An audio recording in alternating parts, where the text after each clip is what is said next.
Welcome to Around the Weird. Here's your host, the museum curator of the strange and unusual, Mr. Nothing.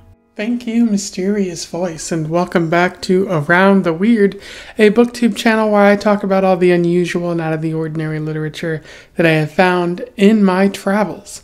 Today, I want to talk about a book that I read, a book that is from an author that I've talked about on this channel a couple times before, I think 10 times before even. I am referring to a book that is all about heartthrobs from Hollywood. I am referring to Teen Idol by Meg Cabot, which was published in 2004. I've talked about Meg Cabot on this channel before, but for those who don't know, she is an American author who has been getting her work published since the 90s. She's written the Princess Diaries series, which was later turned into a movie, the Avalon High series, the Mediator series, the 1-800 Where Are You series, and a bunch of standalone books, including Teen Idol, which I am here talking about. She seems to be somewhat regarded. She gets good reviews on her books, but I am of the firm belief that she is not that great of an author. I enjoyed the first Princess Diaries book, but then when I read more of it, it turned out to be not that great in that it felt repetitive. Meg Cabot constantly seemed to avoid conflict, and Princess Mia always seemed to regress, and it just felt kind of meh. And I was wondering why Meg Cabot would be so popular if this book series didn't seem to be good in that regard, or I had a lot of questions, and even for young adult fiction, it didn't seem to be challenging the readers very much. And so in an effort to explore more of Meg Cabot, I sought out more of her books, including Teen Idol, which I found for $1 at my local Goodwill, and I decided, why not? Let's read it. And not needless to say, but as you'll find out later on in the review, I actually really enjoyed this book. I'm sure teen Mr. Nothing would have enjoyed it as well, given several of the things that are discussed in this story. But yeah, it was mostly enjoyable and seems to get around all of the major problems that I have with Meg Cabot literature. But I'll talk about more of that in the analysis section. So without further ado, let's talk about Teen Idol. I will do a summary, a little bit of analysis, and we will move on from there. So Teen Idol primarily focuses on Jenny Greenlee. She is a high school student who is working for her school's newspaper. She is a little bit of a student journalist, and she's also described as being great with other people. She gets along with everyone at the school, and everyone seems to like her, although some people point out that it's because she's non-confrontational and just letting everyone get away with everything. Even the teachers seem to like her, so she's got that going for her. She's also the columnist for the Dear Annie column for her newspaper, because she's so easy to get along with, and she has great advice. But nobody really knows that about her, because if the editors worry that if they were to find out, they'd be less likely to write in, and she wouldn't be seen as a neutral party anymore. And because she's kind of well regarded in the school, the teachers call her in one day and say, hey, there is this Hollywood heartthrob, this actor coming to the school to study what it's like to be a high school student for a movie that he's working on. We want you to guide him around and make sure that nobody figures out who he really is, because he's going to be in disguise, and he just wants to study. And Jenny, he feels that's people are going to easily see through his disguise, since he is so hot, and he's going to be around a bunch of teen girls who really like this Luke Stryker character. But she agrees to go along with it, because why not? The next day, Luke shows up at the school. Jenny finds him to be very charming, although she doesn't seem to be as into him as the other girls are. Luke is a nice guy. He wonders why people are at school at 8 o'clock in the morning, why they're especially studying Latin, and also wondering where the coffee is, because he can't seem to get by without the coffee that he usually drinks. And he seems to like the school for the most part, but then he witnesses some bullying happening in the lunchroom. A bunch of students calling a girl named Kara a cow. And Luke questions why that's happening, but more importantly, he notes that, like, because Jenny gets along with everyone, she could stop it, and yet she decided not to. She only intervened after Kara ran to the bathroom and talked to her. And so it seems like she has more power, but yet she doesn't do anything about it. Jenny tries to defend herself, but Luke just moves on from this momentarily. It's also shown that she's friends with a guy named Scott, who is the editor of the newspaper. He's in a relationship with a girl named Jerry, and Jenny is somewhat attracted to him, although she doesn't admit it to herself. And Scott seems to be putting out the signs that he's interested in her, but Jenny just doesn't seem to get it. Meanwhile, at a car wash, people find out that Luke is actually Luke Stryker. He went by Lucas Smith, which wasn't a very good identity.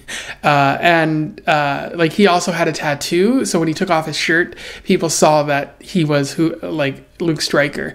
And Luke decides to go back to a cabin, and he goes with Jenny, and he basically calls out Jenny at this point, saying that there's a lot of bad things happening in the school, and Jenny has the capacity to change it, and yet she doesn't do anything about it. And Luke says he's going to leave for the next week, but he'll come back during Spring Fling because he and Jenny are going to the Spring Fling dance. But in the meantime, he hopes that Jenny starts a path forward where she can make the school a better place for everyone. And the first thing she does is help the student named Kara. She helps her dress better, make better choices, eat healthier, and just gives her the skills to not make her such an outcast anymore. And she even stares down one of the people who moves at her in the school. And Jenny, everyone agrees that they're gonna probably stop moving at her at that point. And Jenny feels like she's somewhat successful there.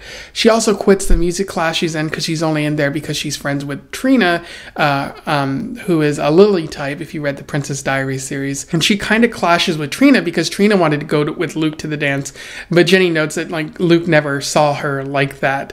And so they have a little bit of a spat going on there. And she ends up, Jenny just ends up quitting the music program because she wasn't having any fun. She also stands up to a jock named Kurt, who has been stealing from a teacher and trying to not exploit, but extract or get better grades as a result of that. What Jenny does is she just goes to his house while he's somewhere else and gets his younger sister to give him back a doll that he has, and she feels better about that as a result. Then Spring Fling happens, and she goes to the dance with Luke, and while Luke is there, he admits that he actually loves Jerry, as they've been talking for some time, and so he ditches her, but he also says that she is free to take the limo that he has to anywhere else that she wants to go. And she decides to go to the anti-Spring Fling party that was taking place at the time. And that's where she sees Steve, and they admit for their love for each other at that point. And the story ends with that happiness, but it also ends with a little newspaper clipping showing that Luke is starring in a movie where he has to stop terrorists at his high school, and there's also a supportive role for Lindsay Lohan, where she plays a girl named Jenny Green, showing that Jenny has clearly left an impact on Luke's life. In terms of analysis, there is a fair bit to talk about with this story. It's very refreshing to actually be of substance rather than the same kind of thing over and over and over as you see with the Princess Diaries series. One of the things that Meg Cabot is talking about here is the idea of being the change. Like Gandhi says, be the change you wish to see in the world. That happens for Jenny in this story. And it happens through Luke. He's kind of vessel for everything here. here. Luke observes that the high school is a very messy place. There's a lot of bullying that takes place. There are mean pranks that go on, for like that Kurt student who is actively threatening to destroy a prized possession of one of the teachers if the students don't get A's in their class. And Jenny even notes like it's gone from a harmless prank to something just mean and cruel for the sake of being cruel. And what's most important is Luke observes that Jenny is a silent observer to all this. Like, she could change things, but she just stands by and watches it. And maybe she intervenes afterwards, but she doesn't address the root cause of many of these problems.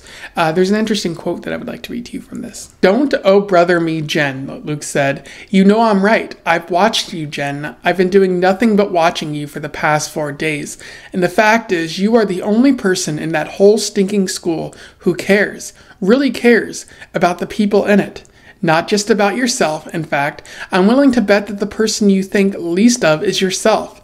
And it's great that you care, Jen. It's really commendable. And I'm not saying that you haven't done tons to make things better. But as someone, a complete outsider, who's been watching what's going on in that school, I'm saying you could do more." And he's specifically referring to the Kara situation where she's being mooed at by other people for her size and for her just the way she dresses and just being an outsider. And as well as the pranks that are taking place. Like, he's observing that, like, she sees this happening and she does care about it, but she doesn't do anything, even though she's more than capable of doing it. And Jenny notes that she hesitates a lot of the times, like it's too much pressure for her. This is another thing that she has to do. And Luke acknowledges that that's fair. Like, it is fair. Like, she's not the sole one responsible for making things better. But at the same time, if you see something bad happening and you don't do anything to fix it or stop it or resolve that conflict, aren't you somewhat responsible? I think that's what Meg Cabot is attempting to argue here. And the great thing is that, being the change, like when Jenny decides that she wants to take action, it's not just her that benefits. Everyone benefits. Kara benefits. The other students learn not to be dicks about stuff. The teacher benefits from getting her prized possession back. And the music group benefits because she doesn't want to be there, so she's just weighing everyone down and kind of holding them back in that way. So by her standing up for herself, she helps the entire school, and it's a really good message to be sending to people, because this is intended for teenagers. So telling a teenager, like, oh, you see these awful things that are happening in school, like, maybe you should stand up for it. Maybe you should speak out. It would make you feel better, but it would also help your school out and not make it such an unbearable place to be for 4 or possibly more years. Another interesting thing is how Meg Cabot seems to make Luke an anthropologist in this entire thing.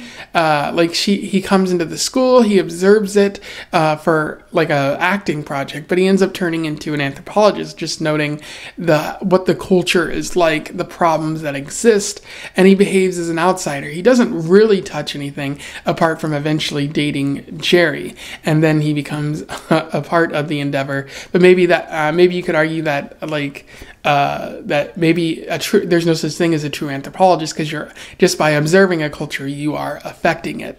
But I don't think Meg Cabot is going that far. And then another interesting element of the story is Luke's presence.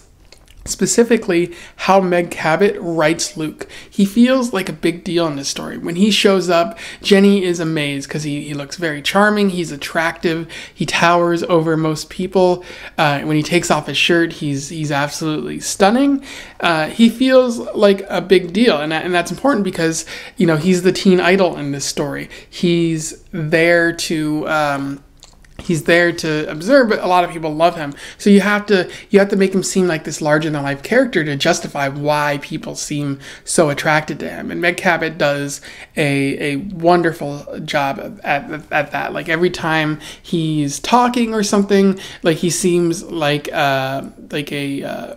Like he's full of like mysticism or something like that. Like he's an enigma. That's the word for it. It's hard to figure him out. And I think even Jenny says that word. Like just trying to understand Luke is very difficult, possibly because, you know, his career depends on not being fully understood. But despite the fact that he has such a strong presence, and Meg Cabot does a great job of that, I feel it's weird that he's absent from half the story, because he's only there for a week, and when people discover him, he leaves for another week before showing back up for the spring fling dance. And I feel like that absence is noted. Like the story is called Teen Idol, so without the teen idol, it's more about Jenny than anything else. And Jenny is a fine character, but it's very noticeable when that presence and that enigma becomes taken out of the story. And then another thing that I really like about this story is the conflict that takes place. This feels significant more so than other books just because in the Princess Diary series, Meg Cabot avoids conflict at any and all opportunity. Like she just resolves the tension between Mia and her grandmother pretty quickly. And then Mia has to choose between two guys, but ultimately like one of the guys is using her. So Meg Cabot seems to take that choice away from her. But here, the conflict is layered throughout the story. You have the whole problem with Jenny trying to figure out Luke and trying to deal with the fact that she's running into problems with her best friend. And then also the situation with Kara and Kurt, the popular kids, and trying to figure out how to begin a relationship with Scott. Like the conflict is there, and I don't think Meg Cabot it tries to take the easy way out here. Of course, there is one problem in that ultimately Jenny doesn't have to choose between Luke and Scott. It turns out that Luke just likes Jerry, which kind of comes out of left field, but it also kind of doesn't. And but it is very, like, there's still emotion there, specifically because Jenny says she never really liked Luke, and I think she does to some extent. But what's more interesting is how she feels hurt and betrayed once Luke says that he's actually going to the dance with Jerry. Like she notes like, oh, I didn't like him like that, but it still hurts to not be the one who's chosen, which is a very amazing emotion, like very deep and very like insightful. I wasn't really expecting that from Meg Cabot, so she does a wonderful job of putting in emotion and putting in conflict in this story, even if there is a somewhat easy way out that is present in like the Princess Diary series as well. One of the few problems that I have with this story, though, is Kara, like as like the conflict that's happening to her, because when Luke calls Jenny out, like he calls on her to help Kara, but rather than talking with the other students and telling them that they're behaving like dicks and they should stop mooing at somebody, like Jenny takes it upon herself to uplift Kara, like give her better clothes, teach her better manners and habits and food and all kinds of things. Just she's all thatting her essentially, and like that's fine, but it denotes that the problem at hand is Kara, not the fact that people are mooing at her and behaving as terrible adults.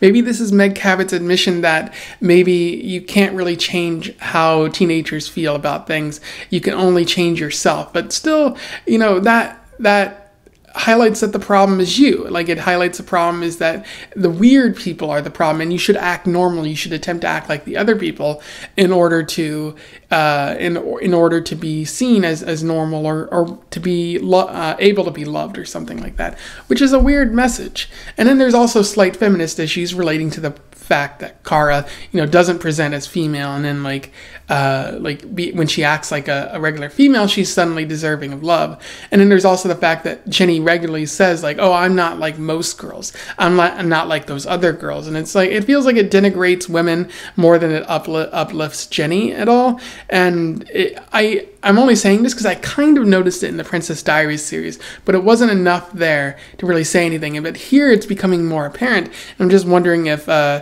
Meg Cabot's feminism is that of like uplifting her and the people she likes at the expense of women that she doesn't like. But I think that's maybe going a bit too far here. Anyway, those are my thoughts on Teen Idol by Meg Cabot. A pretty solid young adult fiction book. I think young Mr. Nothing would have really really loved it for the message that's in there, as well as the entertaining nature of the book, since young Mr. Nothing also read young adult fiction meant for women. But ultimately it's a great message for those teenage women out there who are like, I have a problem with my school, and here Meg Cabot is saying you can do something about it, which you don't see from a lot of young adult fiction. It's often like we have to one up those bullies, and here it seems like everyone wins rather than just Jenny, which is always nice. So I recommend that you go seek it out if you can. Maybe you go buy it for $1 at the local Goodwill if you want. Otherwise, maybe check it out from the library. But I would say it is worth reading. If you read this before, you simply want to comment on something I said here, do so below. Let's have a discussion about Teen Idol. Otherwise, don't forget to like, share, and subscribe so that more people can find out about this book and this author if they don't already know. And until then, I wish you the best of luck in your weird and Hollywood travels. Farewell.